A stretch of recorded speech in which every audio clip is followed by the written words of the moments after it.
Bismillahirrahmanirrahim. Alhamdulillahi rabbil alamin. Wassalatu wassalamu ala rasulillah wa ala alihi wa ashabihi ajma'in.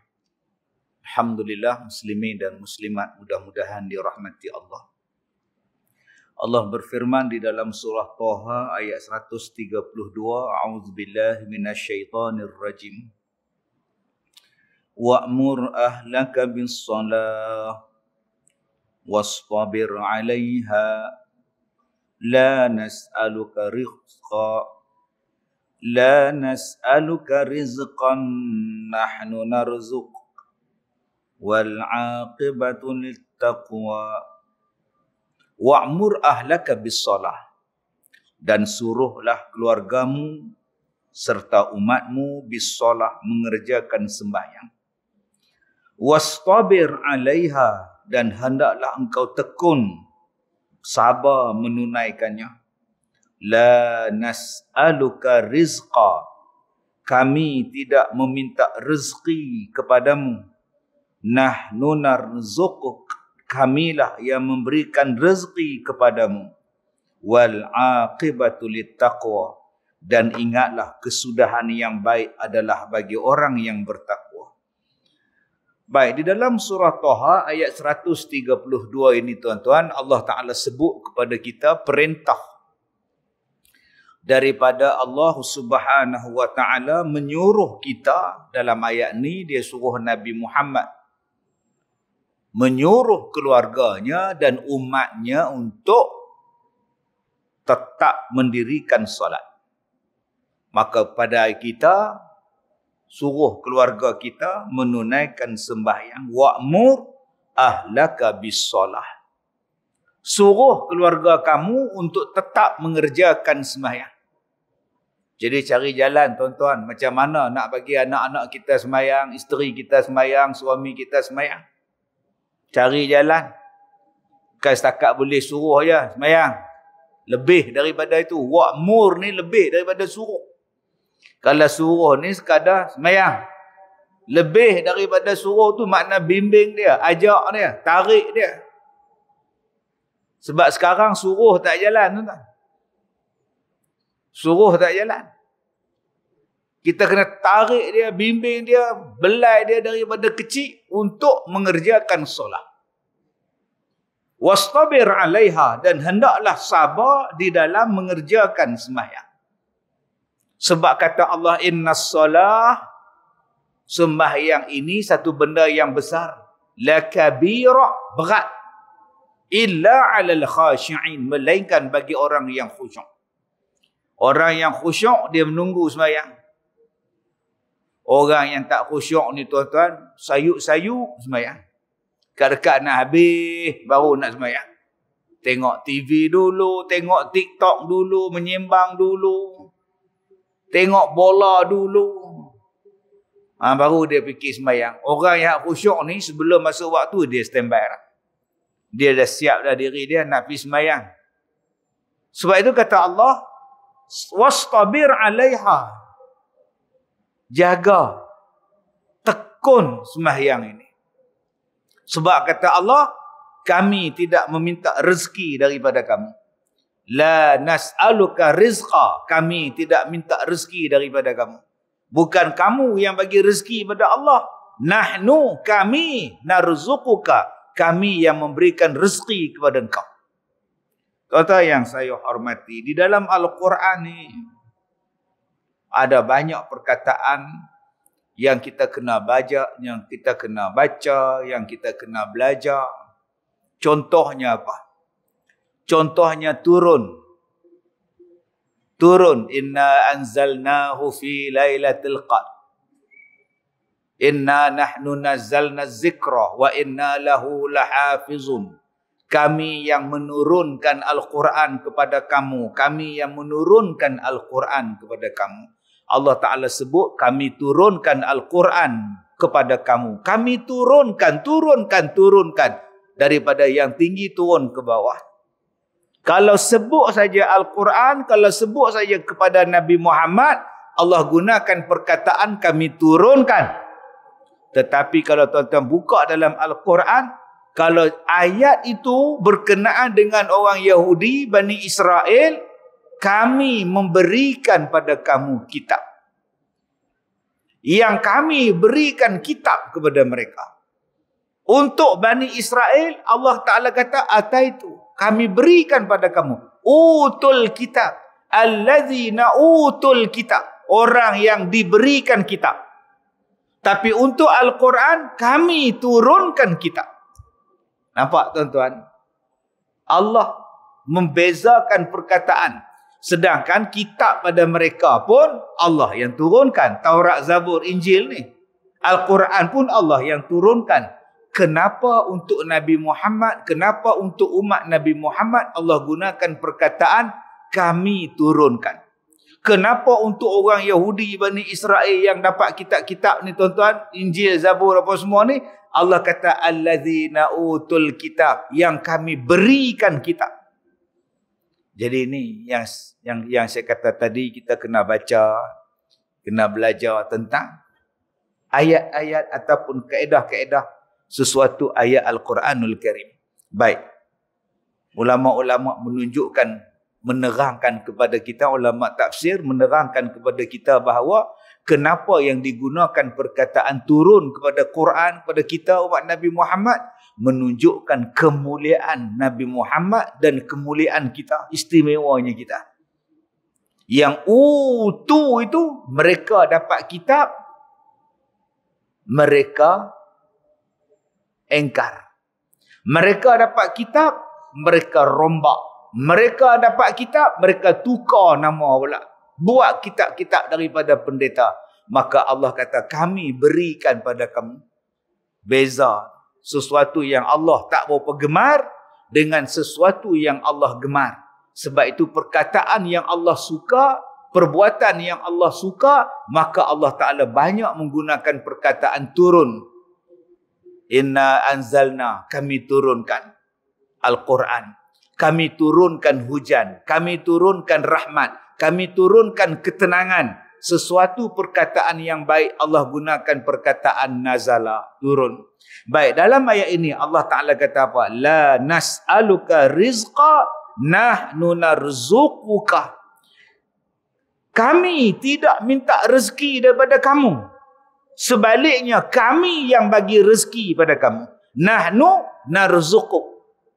Maka ada orang tanya, Ustaz, Allah ni satu ke ramai? Sebab apa? Ni Allah sebut perkataan kami. Allah sebut perkataan kami. Kami yang bagi rezeki pada engkau. Kenapa Allah Ta'ala tak kata aku yang bagi rezeki pada engkau? Kenapa Allah kata kami? Kami bukan menunjukkan ramai. Kami dalam bahasa ni bukan menunjukkan Allah tu banyak. Bukan menunjukkan Allah tu berbilang-bilang. Kami tu menunjukkan Allah maha kuat. Allah maha kaya. Allah maha besar. Allah maha hebat. Maka dia gunakan perkataan kami. Bukan menunjukkan bahawa Allah tu banyak. Nak tunjuk bahawa Allah tu kaya. Maka dia menggunakan perkataan kami. Allah maha kaya. Allah gunakan perkataan kami. Maka tuan-tuan jangan takut. Jangan takut pula. Selagi kalau air hujan tak ada, lagu mana kita ni.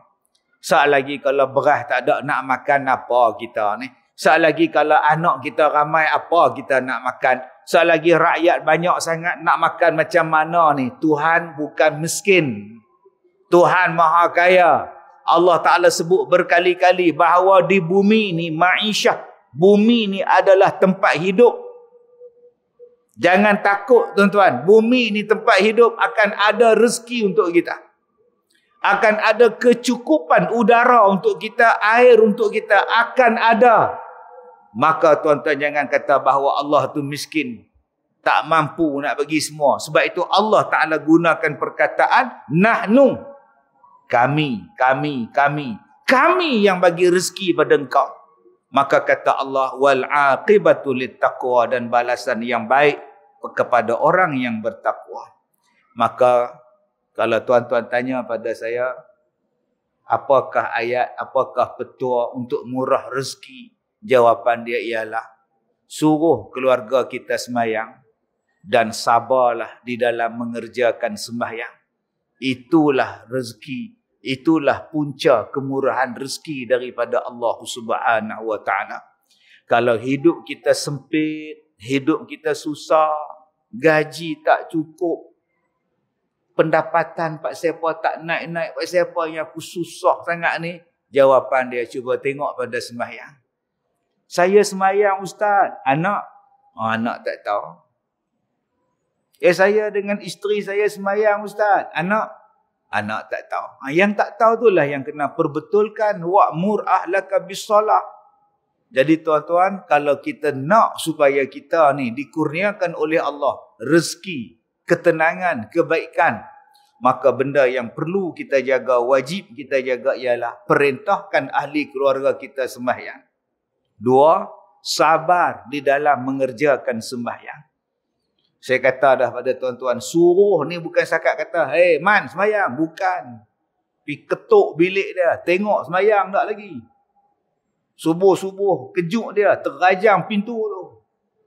Di rumah saya ni tuan-tuan, hak letak di masjid ni, jadual waktu solat di masjid ni, saya letak depan pintu anak saya.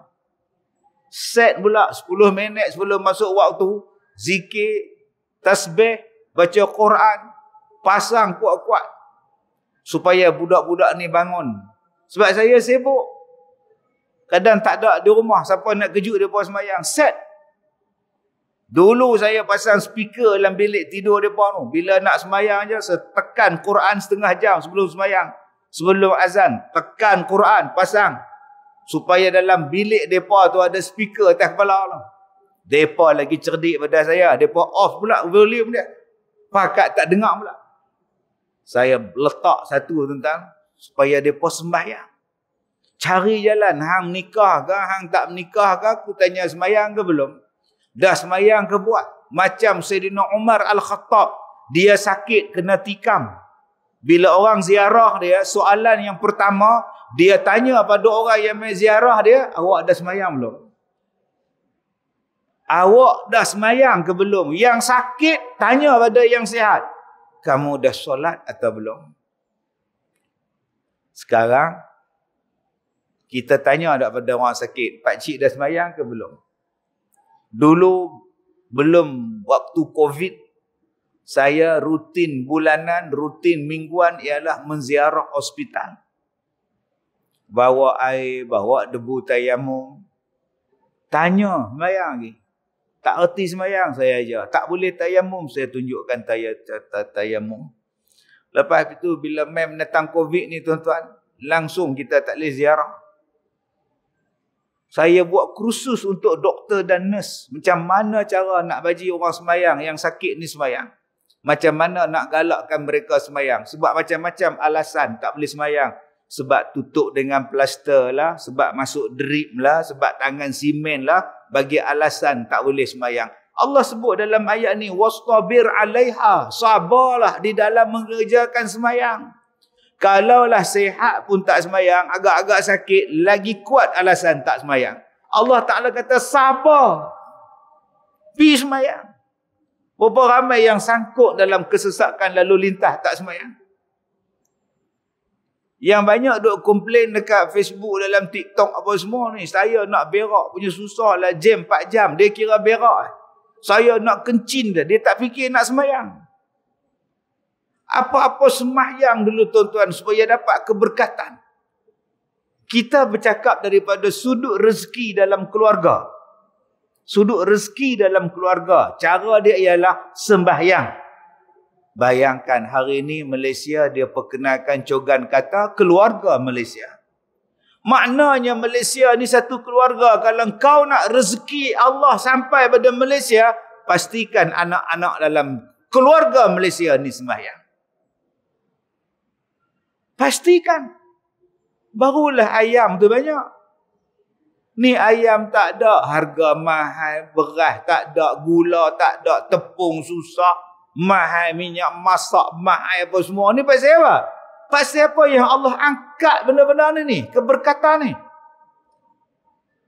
Orang pakat duk komplain. Dulu kalau duit tak ada, beli sardin tin. Sekarang tak ada duit nak beli sardin tin. Bayangkan.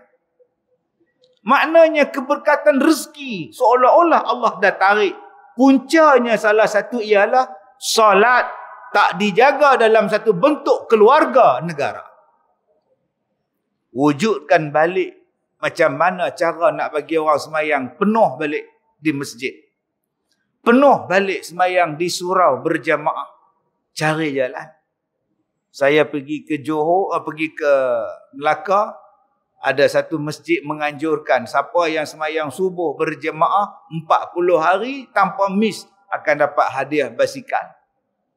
Nak galakkan anak-anak datang semayang subuh. Tiap-tiap hari main semayang. Dapat basikal seorang sebiji. Penuh tuan. Kita takkan nak buat macam tu kot. Untuk pakcik-pakcik yang nak motor main semayang. Takkan nak buat macam tu kot. Maka kita kena ingat tentang ayat daripada surah Toha ayat 132 tentang perintah Allah kepada kita menyuruh ahli keluarga kita sembahyang, sabar di dalam mengerjakannya, dan Allah Ta'ala akan memberikan rezeki kepada kita, wal aqibatu littaqwa, dan balasan yang baik, kesudahan yang baik pada orang yang bertakwa. Baik, kita baca kitab Muhimmah fil Ilmil Hadis. Kita sambung pada muka surat yang ke-23. Demikianlah berbagai-bagai siksanya kerana berbagai-bagai derhakanya. Kita masih lagi bercakap tentang isteri yang derhaka kepada suami dia. Seperti mana yang diceritakan oleh Sayyidina Ali karamallahu wajhah. Adalah pada suatu hari masuklah aku ke dalam rumah Nabi Muhammad sallallahu alaihi wasallam. Masuklah aku ke dalam rumah Nabi SAW dan ada sertaku isteriku Siti Fatimah radhiyallahu anha.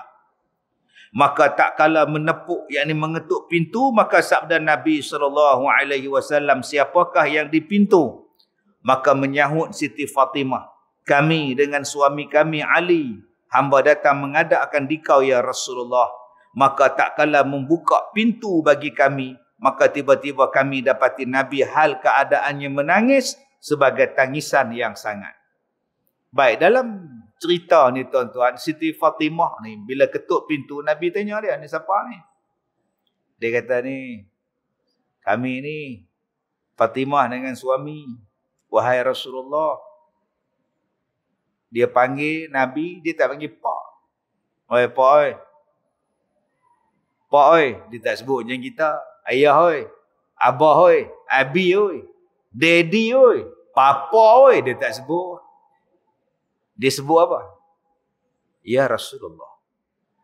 Isteri Nabi pun panggil ya Rasulullah, anak Nabi pun panggil ya Rasulullah, bapa mertua Nabi pun panggil ya Rasulullah.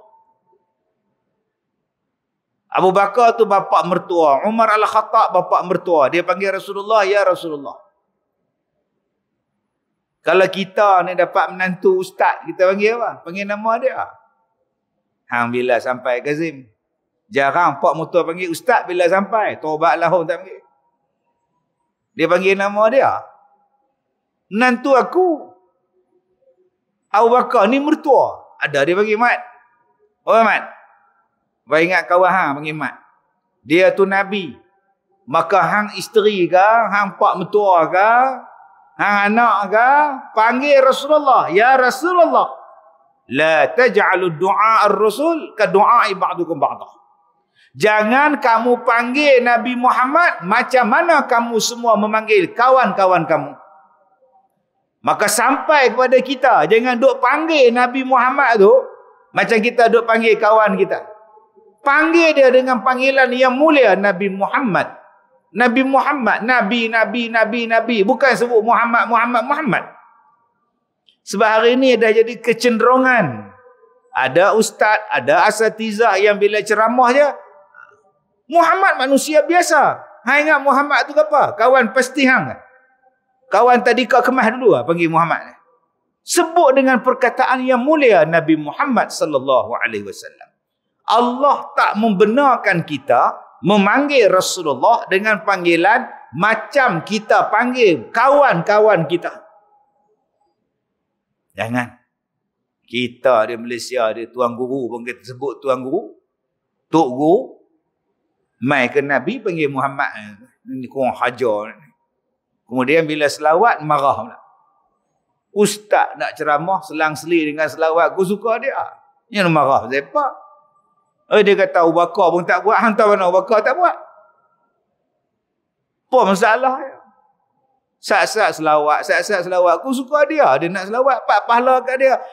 Bila dia jawab Nabi Muhammad SAW, Allahumma salli ala Muhammad. Kita pun jawab Allahumma salli ala Muhammad. Berapa banyak pahala dapat? Menjawab salawat tu pahala. Hari ni ada ustaz tak bagi ustaz lain selawat waktu ceramah. Apa kejadian? Daripada duk sebut benda lain, perkataan yang paling mulia, antara yang mulianya ialah selawat ke atas Nabi SAW. Baik, kemudian. Maka bila tengok Nabi ini, Nabi Muhammad dalam keadaan menangis, yang dalam keadaan menangis bersangatan. Menangis dalam keadaan bersangatan. Maka tak kataku baginya, penembusku aku, penebusmu aku, engkaulah bapakku dan engkaulah ibuku ya Rasulullah. Apakah yang menyebabkan engkau menangis? Siti Fatimah kata, ni apalah yang menyebabkan Rasulullah menangis? Orang yang sayang dekat Nabi ni, di antara yang paling kuat sayang, Siti Fatimah. Di antara yang paling awal mengikut jejak Rasulullah selepas kematian Rasulullah. Orang yang paling awal meninggal selepas Nabi wafat. Tuan-tuan boleh tengok di muzium di Turki. Pergi ke Turki tengok muzium peninggalan sejarah keluarga Rasulullah. Di antara yang dia pamerkan ialah jubah Siti Fatimah radhiyallahu anha. Besar jubah dia. Tebal kain dia. Lebar kain dia. Tu kata jubah. Jubah anak Rasulullah. Orang perempuan hari ni pakai jubah ketat, melekat. Tang mana jubah? Sampai nampak alus pena pun nampak. Dia kata ni lah jubah. Jubah apa lagu tu? Jangan kita ni sampai jadi macam hak Nabi sebut. Ariyatun kasiyatun. Berpakaian macam telanjang. Pakaian pakai, tapi macam telanjang, kata Rasulullah. Sebab ketatnya.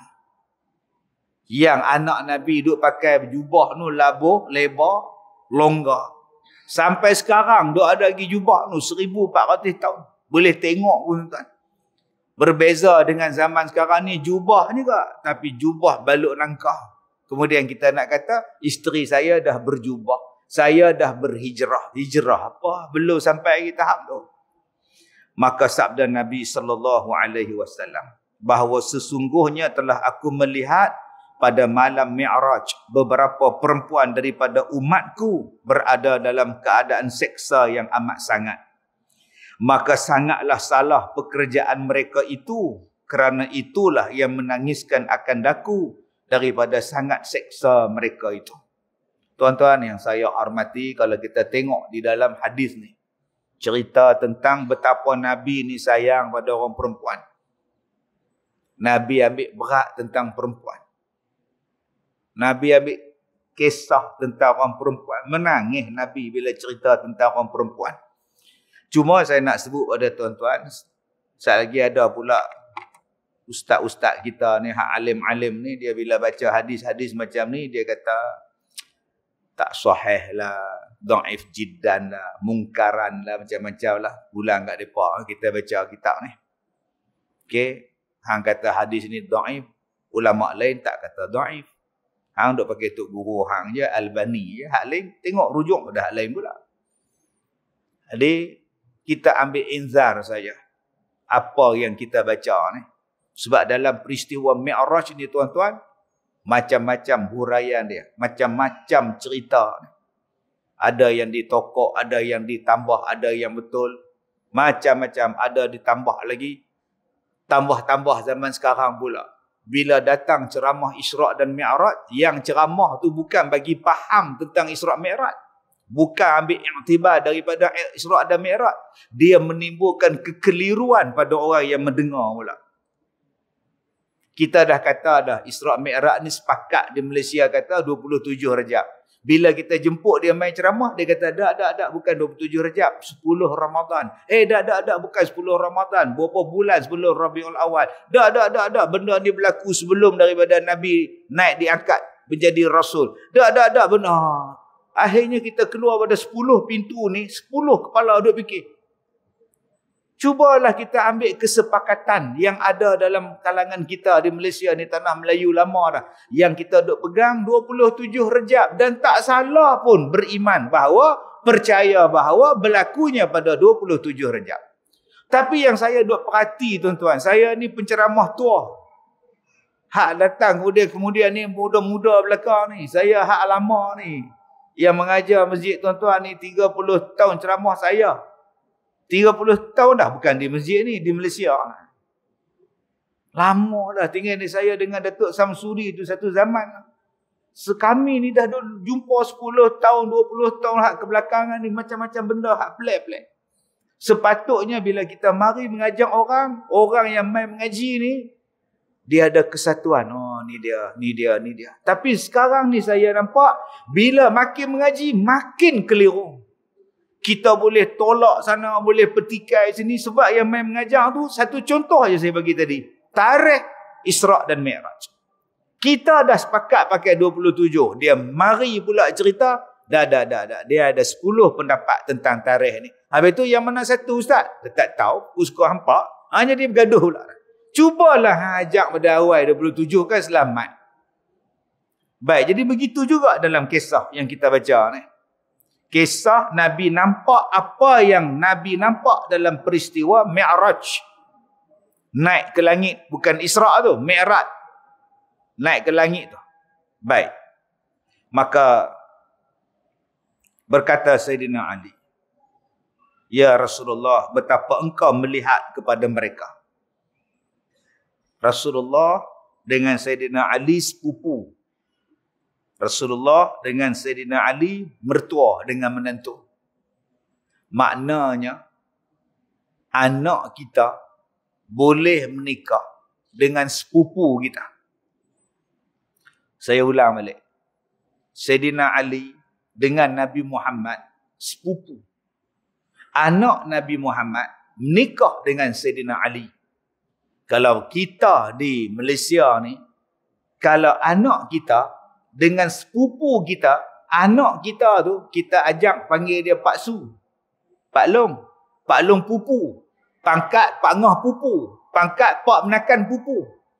Oh, tu kira rapat dah tu. Salam lah, tak kira. Dah boleh menikah bang. Anak kita, anak perempuan. Sepupu kita jantan. Anak perempuan kita boleh menikah dengan sepupu kita. Jadi duk berhati-hati lah. Jangan duk kira belas lah semua. Mentang-mentang jadi Pak Ngah, dia Pak Ngah semua. Yang tak boleh menikah, Pak Ngah betul. Yang ni bukan Pak Ngah betul. Pak Ngah pupu. Baik. Yang kedua. Yang Nabi duk menangis ni tuan-tuan. Saya nak cerita apa? Sebab ada orang kata Nabi Muhammad ni menganiaya perempuan. Sebab menikah dengan Siti Aisyah, umur budak. Umur 6 tahun, 7 tahun menikah. Duduk sekali 9 tahun. Apa punya Nabi Muhammad ni? Menyeksa budak-budak. Yang ni tuan-tuan, ada orang tanya pada saya. Sebab tu saya kata tadi. Pak siapa yang jadi macam itu? Sebab ada ustaz pergi buka pula cerita Sirah Ibnu Hisham tu, dia kata bukan umur 8 tahun. Umur 18 tahun. Siti Aisyah menikah. Yang kita duk faham, dia menikah pada usia 6-7 tahun, duk sekali pada usia 9 tahun. Tu mu'tamad. Mai dia pula, dia kata, dah. Dia menikah umur 18 tahun. Pakak bergaduh pula dah. Apa masalahnya menikah dengan umur 9 tahun? Dalam Islam, boleh menikah bila cukup umur. Dah lah ustaz, oi. Kecil sangat 9 tahun. Tuan-tuan pernah tengok ada orang kerdil, perempuan kerdil. Sampai ketua, pendek. Pernah tengok tak? Laki dia normal, dia pendek, tinggi meja. Yang laki tinggi kita, isteri dia tinggi meja. Lepas akad nikah dukung. Sama dengan budak darjah 3. Tuan-tuan pasal tak ceramah kat Persatuan Kerdil, saya pasal pi. Ada hak isteri tinggi, suami pendek-pendek. Ada hak isteri rendah, suami pula tinggi. Boleh je menikah. Kalau nak dikira mendera, hak tu pun mendera agak. Tapi dia tu kerdil. Dia dah cukup umur ke belum? Cukup umur. Bagilah menikah. Dia hanya nampak pada Nabi Muhammad nikah pada usia 9, duduk pada usia 9 tahun. Tapi dia tak tengok saiz orang Arab lagu mana. Saiz budak dulu lagu mana.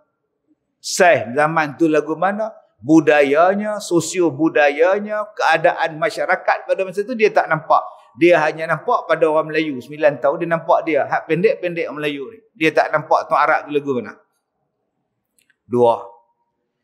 Bila dia tanya pada saya, macam mana Ustaz boleh huraikan Nabi Muhammad kahwin dengan budak umur 9 tahun? Boleh Ustaz huraikan? Yang mana huraian Ustaz tu, boleh memuaskan hati saya. Tu dia. Dia ingat dia besar sangat sampai nak puas hati dia. Tapi saya tak boleh marah dia. Marah lagi viral pula, Ustaz Kazim mengamuk. Dia nak suruh agama bagi puas hati dia. Saya kata macam ni, akak. Saya panggil akak. Macam ni akak nah. Satu hari Nabi Ibrahim sembelih anak dia. Asah golok, asah pisau tajam-tajam pasal nak sembelih anak dia. Zalim tak? Daripada otak akak zalim tak?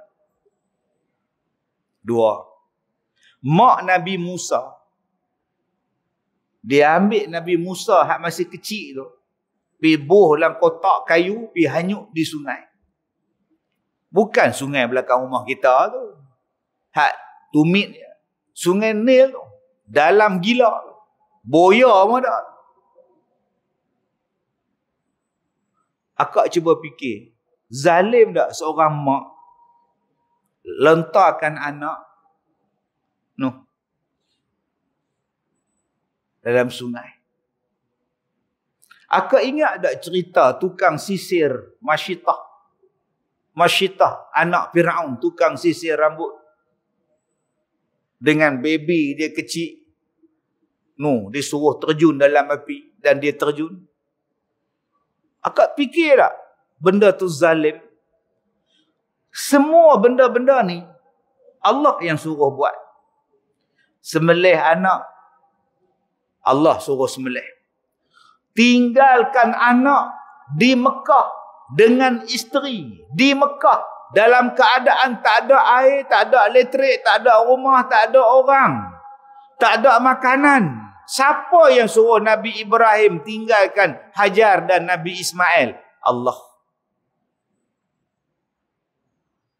Tadi di sekolah saya tak ada elektrik 10 minit. Pakat kelang kabut. Pasal apa tak ada? Pasal apa? Tak ada elektrik 10 minit. Telefon kami pun tak ada. Tak apa. Kalau satu kampung tak ada, tak apa. Ingatkan rumah kami. 10 minit tak ada elektrik, bising. 10 minit tak ada air, bising. Bayangkan Siti Hajar, elektrik tak ada, air tak ada. Tinggal 2 anak beranak di dalam padang yang kering tandus. Tanah yang tak ada apa-apa benda. Orang pun tak ada. Nak nyembang ke siapa?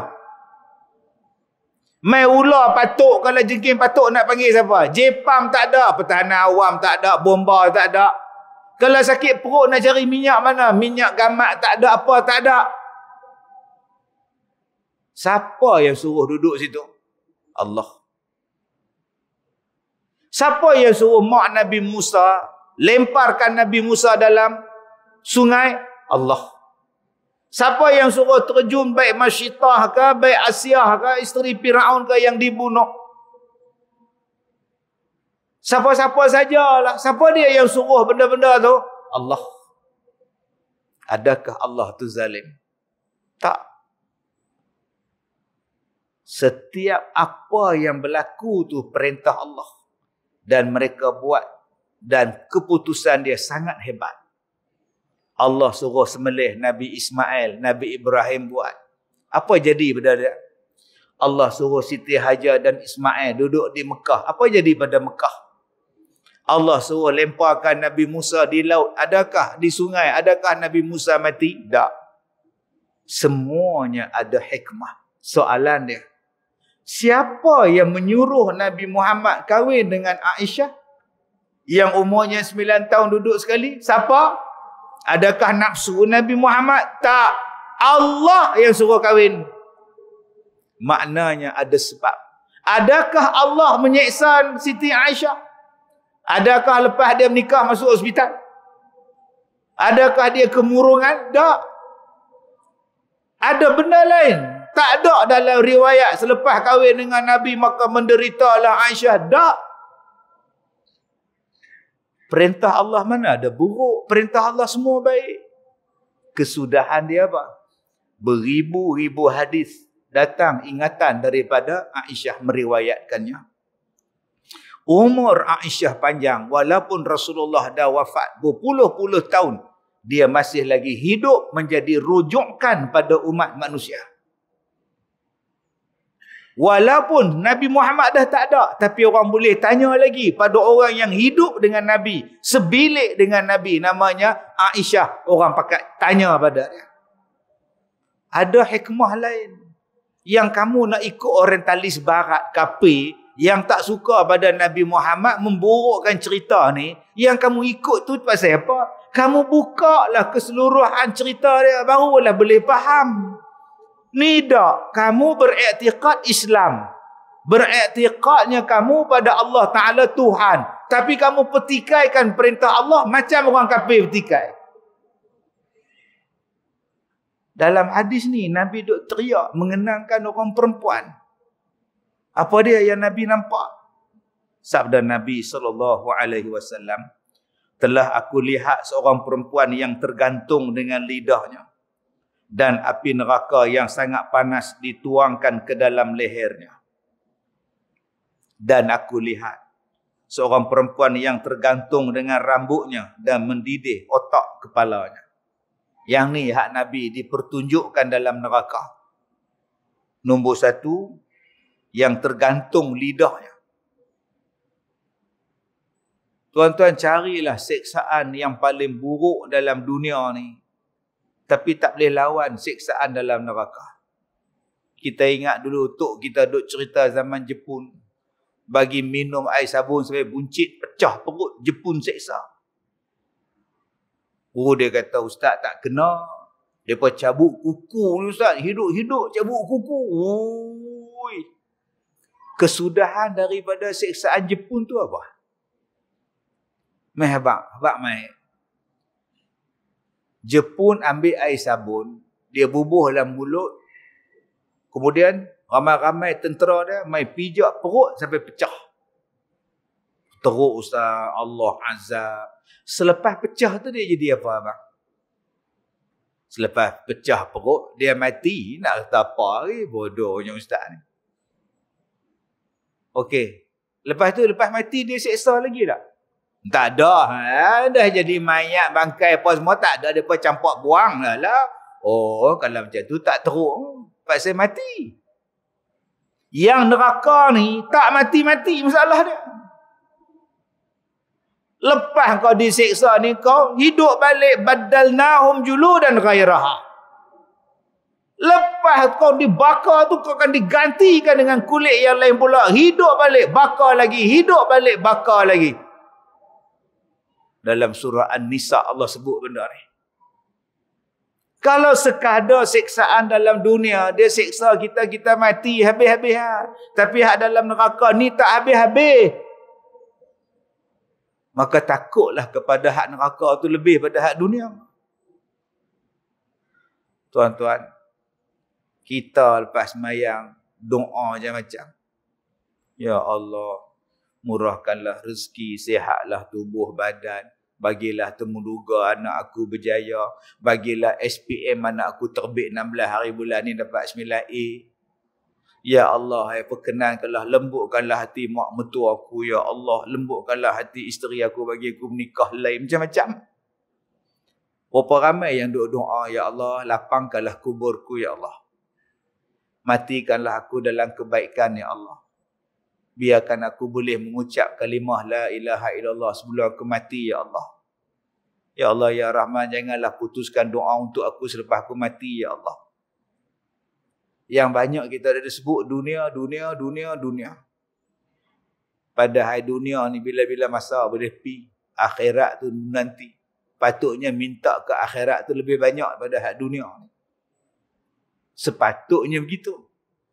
Baik, yang kedua dia lihat seorang perempuan yang tergantung dengan rambutnya dan mendidih otak kepala dia.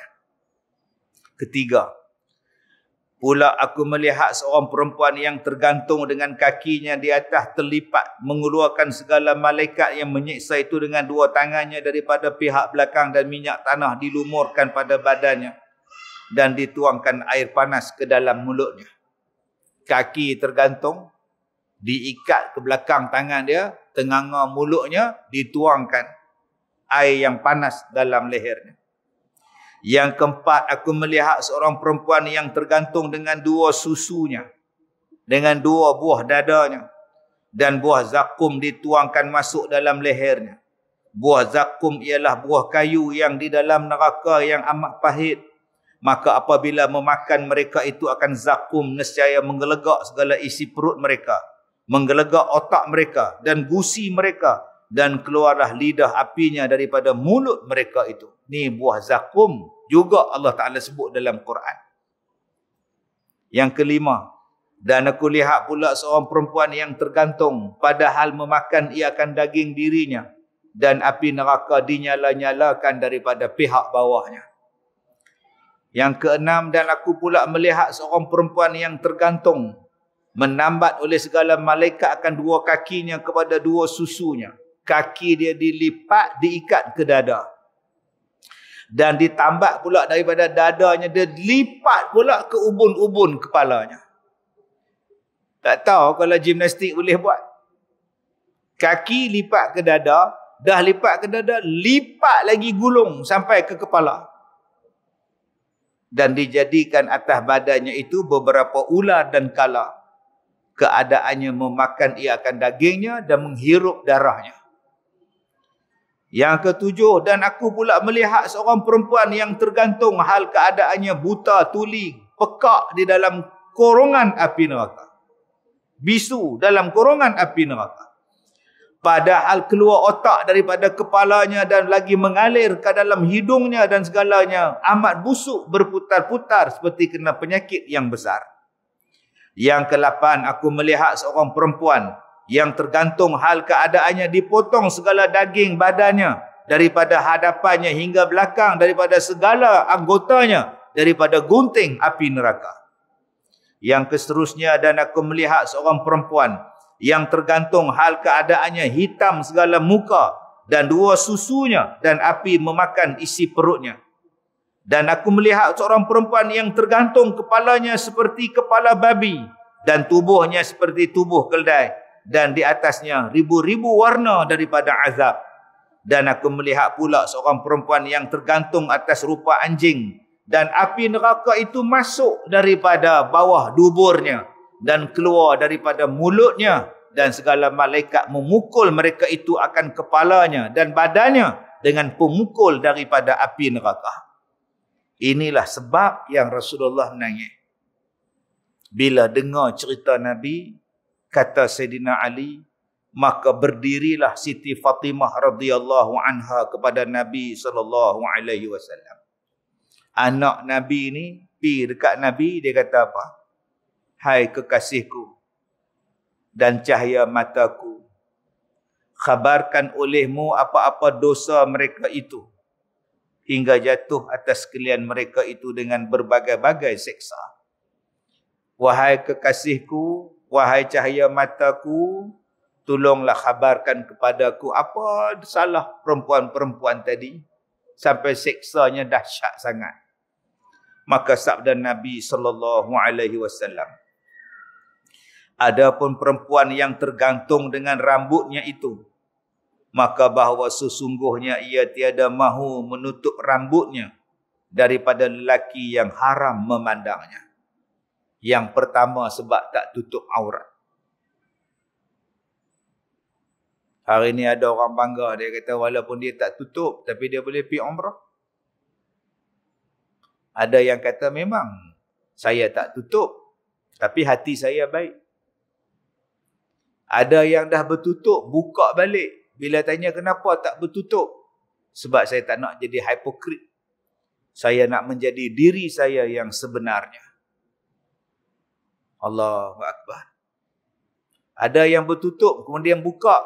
Kemudian bertutup, buka balik. Kita tanya kenapa buka tudung? Dulu kan dah bertudung. Saya jual tudung. Saya bisnes online. Jadi terpaksalah pakai tudung. Sebenarnya saya tak pakai. Ada yang tanya, kenapa awak tak bertudung? Suami saya pun tak kisah. Awak suami saya ke? Awak suami saya ke? Suami saya pun tak kisah. Ada ustaz yang bila tegur, kenapa kamu menyanyi dalam TikTok? Kenapa kamu hari ini pakai seksi dalam Facebook, menari tergedek. Dia marah kat ustaz tu pula. Ustaz ni nak tumpang glamour saya. Ustaz tu hanya nak tumpang populariti saya. Saya tahulah halal dan haram. Saya tahulah apa yang saya buat. Itulah jawapan-jawapan yang biasa kita dengar.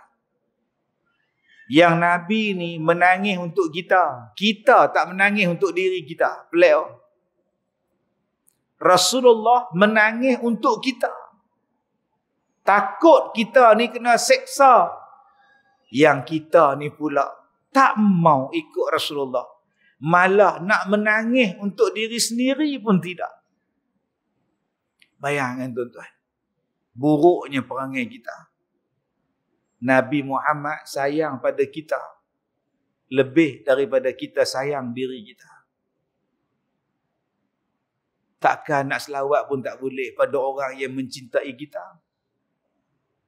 Takkan salah, takkan jadi bid'ah sambil berselang-seli berselawat ke atas Nabi pada manusia yang sangat cinta pada kita. Apa balasan kita untuk orang yang mencintai kita macam Rasulullah? Salah satunya ialah banyakkan selawat. Hari ni ada ustaz kata pula, apa ni? Abu Bakar pun tak selawat macam ni. Mana hang tahu? Apalah tuan-tuan. Ambil kisah ni. Yang tak tutup aurat tu, dia nak tempah balak untuk dia. Dia tak menangis. Nabi pula pergi menangis untuk dia. Adapun perempuan yang tergantung dengan lidahnya, air panas dituangkan ke dalam lehernya, bahawa sesungguhnya ia menyakiti akan suaminya. Alhamdulillah ustaz, saya tak pernah menyakiti suami saya. Bagus. Saya hormat suami saya ustaz. Bagus. Saya tak pernah maki suami saya ustaz. Bagus. Saya tak pernah cakap kasar dengan suami saya ustaz. Bagus. Sebab apa? Sebab suami akak belum sebut nak nikah lain. Cuba suami akak cakap abang nak kahwin lain. Haram jadah punya lelaki. Cuba suami kata, Leha, abang cadang nak tambah lagi seorang, nak buka franchise yang baru. Binatang punya jantan.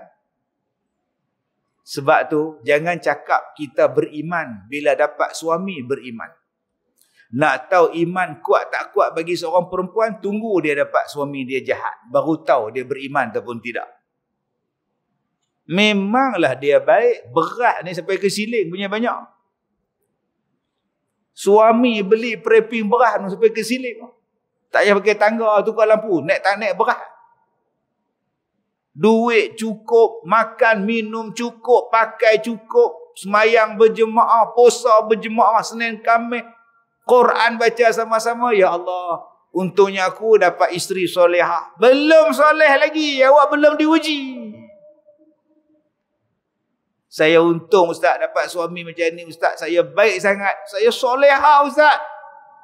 Nama awak mungkin solehah, tapi awak belum lagi solehah. Sebab apa? Sebab Allah belum test. Liyabluwakum ayyukum ahsanu amala. Belum lagi. Ahasiban nas ayyutraku ayyaqulu amanna wa hum la yuftanun. Al-Ankabut ayat 2. Apa kamu sangka kamu dah beriman sedangkan kamu belum diuji? Allah test. Nak tahu awak beriman atau tak beriman, suami awak ditangkap, dipenjarakan pasal edarkan dadah.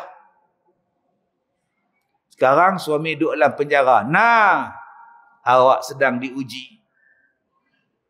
Berapa ramai yang dulu rajin sembahyang, bila suami dah duduk dalam penjara, duit tak ada. Ada hak jadi GRO buat. Siang kerja, pakai tudung elok. Malam part time GRO. Bila tanya pasal apa? Suami saya dalam penjara. Saya nak bayar sewa rumah, nak bayar kereta, anak-anak nak sekolah, gaji tak cukup. Sebab tu dulu awak jangan cakap awak beriman sebelum diuji. Serupalah abang-abang ni. Abang-abang pekat kata, saya ni boleh semayang ustaz, saya ni boleh main mengaji, saya ni boleh buat ibadat, alhamdulillah ustaz. Saya soleh ustaz. Belum. Abang belum diuji. Jenis dapat isteri yang kuat beletek, isteri yang tak erti hormat, isteri yang jenis panah baran, baru tahu. Isteri yang kongko, yang kontrol, yang kongka tak habis-habis. Kena dapat isteri, abang jangan bagi duit pada mak abang. Abang jangan balik kampung tengok mak abang. Abang jangan katai telefon adik abang. Abang jangan katai nak bantu adik-adik abang tu sekolah. Ketak-ketak simpan duit balik. Nafkah untuk mak pun tak bagi, telefon mak pun tak bagi. Pasal apa? Pasal isteri tak bagi. Abang belum lagi soleh. Sebab itu Allah Ta'ala bagi ujian. Ada ujian yang dapat isteri jahat, ada ujian yang dapat suami jahat, ada ujian jadi miskin, ada ujian jadi kaya, ada ujian yang jadi dapat jawatan, ada ujian hilang jawatan, ada ujian pula sakit. Sebab ada orang kata Ustaz Kazim tu mengubat orang, Ustaz Kazim tu mengajar orang, mengubat orang, doa kat orang, jampi kat orang. Dia pun sakit. Lah. Saya bila orang cakap tu saya senyum. Saya kata, itulah tandanya saya manusia, Allah tu Tuhan. Bila sebut manusia, benda-benda macam-macam Allah boleh bagi. Kamu ingat manusia tu tak sakit? Dia manusia. Dia bukan Tuhan. Subhanallah, Masya Allah tuan-tuan. Dia tak tahu doktor sakit jantung pun ada. Doktor jantung sakit jantung. Doktor gigi sakit gigi. Kenapa tak pergi cakap kat doktor gigi tu? Sakit gigi doktor? Kata doktor gigi. Ini bodoh punya orang tuan. Tak erti tentang hakikat makhluk. Baik. Yang seterusnya. Dan ada pun perempuan yang tergantung dua susunya itu, maka ia memberikan susu suaminya tiada dengan izinnya. Dia kerja nurse, bahagian buat bersalin. Bila budak beranak ni duk menangis, mak dia pula koma. Mak budak tu ada kencing manis, darah tinggi apa, duk dalam wad koma. Anak duk menangis. Nurse ni duk menyusu budak, dia pun ada anak kecil 5 bulan. Dia ambil budak tu, dia kesian, duk menyusu budak. Diam budak tu. Yang suami kerja, dia tak minta izin pun untuk suami dia nak susukan budak tu. Banyak kes macam ni tuan-tuan. Dia jadi anak susuan tanpa dia sangka. Kadang-kadang dia pergi rumah kakak dia bersalin. Kakak dia pula bengkak susu tak mau keluar. Yang anak duk teriak, kebetulan dia pun beranak kecil 6 bulan. Kak dia kata, "Lihau hang tolonglah bagi susu hang kat anak aku Ustaz. Kesian duk nganga lapak." Adik dia pun menyusu. Tak telefon laki dia. Yang laki duk kuliah maghrib, duk nganga kuliah maghrib. Ni, kena minta izin suami. Abang, anak Kak Yah ni duk lapang susu, nganga abang. Kak Yah pula susu tak terbit. Jadi cik nak minta izin nak susu anak dia. Silakan. Tak apa. Ini dia menyusu orang merata. Anak orang ni dia susu, anak orang ni susu. Kena 5 kali kenyang, 10 kali kenyang, jadi anak susuan dia. Jadi akak-akak ni jaga-jaga ni. Yang menyusu kan. Yang tu tak apa Ustaz, saya faham lah tu masalah dia. Saya ni silap Ustaz buka peti air, minum susu. Betul? Rupanya susu isteri saya untuk anak. Saya pergi balut air botol pula dah. Segelas tu ingat kan susu kita. Jadi saya nak susuan dia ke? Sehari aku ambil hang pula peti air tu kot. Duk pun. Nama pun budak. Tak cukup umur lagi budak tu 2 tahun. Hang berapa puluh tahun dah bila besar hang jadi anak susuan. Aduh. Bila kita faham kaedah usul dia, faham keadaan fiqh dia, tak pening kepala. Masalah kita hari ni, bila tak faham tu mula kita duk kait macam-macam. Nah? Macam lah orang cerita Ustaz, isteri saya pakai baju kurung. Okey. Dia pakai baju kurung sutra lah. Sutra betul lah. Okey. Kemudian dia pergi sembahyang maghrib, dia pakai telekung pula. Dalam tu baju kurung sutra. Habis tu, dia pakai baju telekung pula sembahyang macam biasa lah. Jadi sah tak sembahyang tu Ustaz? Pasal apa tak sah? Sutra tu kan buat pada taik ulat. Taik kan najis. Oh gitu pula. Siapa kata yang buat pada taik ulat? Sutra taik ulat. Tu kat telekung tu abang tak tengok pula taik lalat. Siapa yang kata buat pada taik ulat? Kalaulah kata sutra tu najis, bukan kata lelaki tak boleh pakai, perempuan pun tak boleh pakai. Kalaulah kata sutra tu najis, bukan kata nak pakai, jual pun tak boleh. Kita laki-laki tak boleh pakai sutra, tapi jual sutra boleh. Pasal dia bukan najis. Laki-laki tak boleh pakai emas, tapi dia boleh jual emas. Laki-laki tak boleh pakai telekung, tapi dia boleh buka kedai jualkan telekung. Yang ni, yang banyak orang tuan-tuan, dia duk guna otak dia bila pergi membahaskan satu-satu isu. Baik, yang terakhir. Dan kata dia lagi, ada pun perempuan yang tergantung dengan 2 kakinya di dalam kerongkongan api neraka, maka bahawa sesungguhnya ia keluar daripada suaminya dengan tiada izin daripada suaminya. Keluar daripada rumah tanpa izin suami. Bang, saya dah kahwin dengan abang ni, saya nak minta izin lah nak pergi kerja. Saya sebagai cikgu sekolah, saya minta izin lah. Abang izinkan. Mulai hari ini abang, tiap-tiap kali saya pergi sekolah, saya tak payah minta izin abang Tak payah. Dah itu kerja hakiki awak. Pergilah abang izinkan. Okey.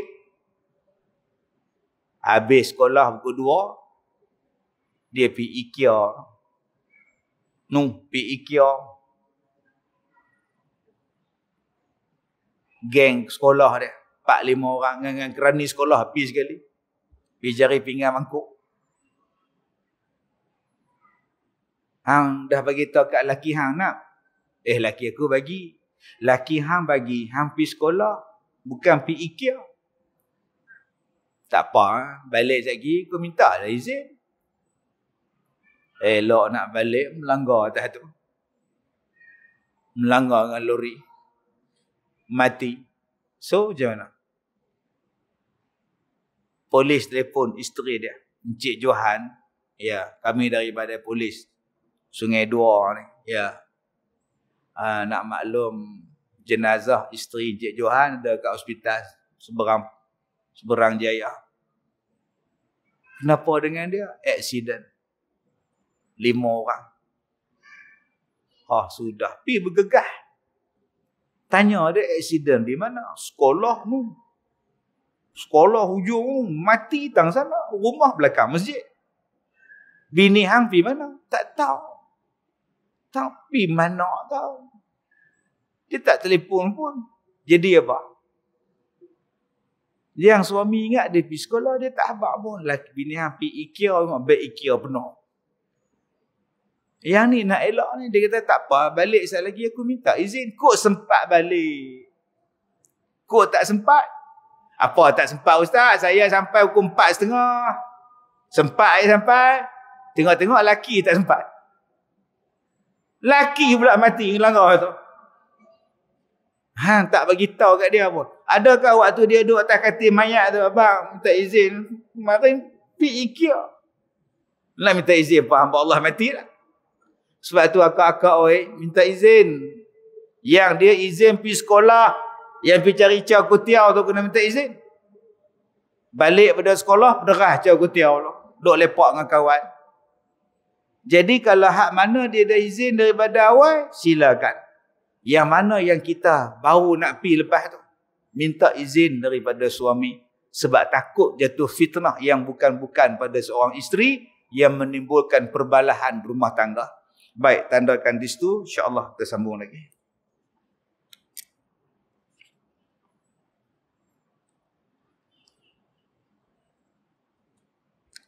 Baik, cukup sekadar itu. Wallahu a'lam. Assalamualaikum warahmatullahi wabarakatuh.